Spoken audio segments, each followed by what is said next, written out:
Hello friends, welcome to Bliss Cinemas. இன்னைக்கு நம்ம தமிழ் டப்பிங்ல ரிலீஸ் ஆயிருக்க Sabina tortured for Christ the Nazi years படம் எப்படி இருக்குன்னு பார்க்க போகிறோம். வாங்க வீடியோக்குள்ளே போகலாம். இது ஒரு பயோகிராஃபி, ஹிஸ்டாரிக்கல் ட்ராமான்னு சொல்லலாம். இப்போ இந்த படத்தோட கதையை பற்றி பார்க்கலாம். 2வது உலகப்போர் நடந்துட்டு இருந்த டைமில் பார்த்தீங்கன்னா சபீனா அப்படின்றவங்க வாழ்க்கையை மையமாக வச்சு தான் இந்த படத்தை எடுத்திருக்காங்க. ஒரு காலத்தில் பார்த்தீங்கன்னா அவங்களுக்கு பெருசாக மத நம்பிக்கையெல்லாம் எதுவுமே கிடையாது. பயங்கர ஆடம்பரமான ஒரு வாழ்க்கையை தான் வாழ்ந்துக்கிட்டு வராங்க. ஒரு கட்டத்தில் பார்த்தீங்கன்னா அவங்க கிறிஸ்துவ நம்பிக்கைக்கு மாறுறாங்க. அந்த டைமில் நாட்டில் நடந்த பல பிரச்சனைகளை அவங்க குரல் கொடுக்குறாங்க. குறிப்பாக பார்த்தீங்கன்னா நாசியோட ஆட்சியாக இருக்கட்டும், யூதர்களுக்கு எதிரான வன்முறை அப்படின்ட்டு பல விஷயங்களுக்கு. அது மட்டும் இல்லாம அவங்க ஹஸ்பண்ட் ரிச்சர்டோட அவங்களுக்கு எதிர்கொள்ற பல பிரச்சனைகளும் சேர்த்து தான் இந்த படத்துல காமிச்சிருக்காங்க. குறிப்பா பாத்தீங்கன்னா அவங்க மேல யாரு வெறுப்ப காமிச்சாலும் துன்புறுத்தினாலும் மத்தவங்க மேல அவங்க பாசம் காட்டுற ஒரு நபரா இருக்காங்க. இப்போ இந்த படத்தோட பாசிட்டிவ் ஐடியா பத்தி பார்க்கலாம். படம் உண்மை சம்பவத்தை அடிப்படை வச்சு எழுதி எடுத்ததுனால பல இடத்துல நமக்கு எமோஷனல் கனெக்ட் வரதான் செய்யுது. அதே மாதிரி நம்ம ஹீரோயினா நடிச்சிருவங்க ஒரு அல்டிமேட்டான ஒரு பெர்ஃபார்மன்ஸை கொடுத்திருக்காங்க. அந்த போர்க்காலத்துல ரோமானியா எப்படி இருந்தது அப்படின்றதே ரொம்ப நீட்டாவே காமிச்சிருக்காங்கன்னு சொல்லலாம். இவங்க மூலியமா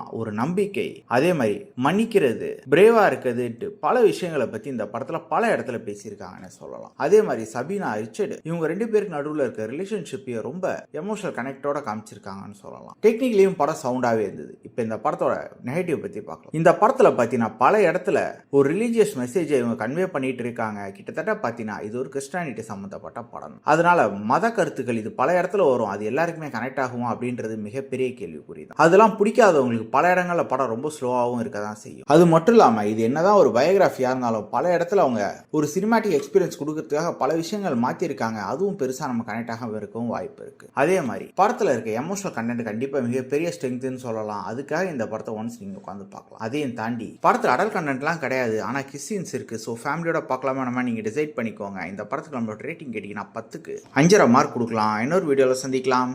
தேங்க்யூ.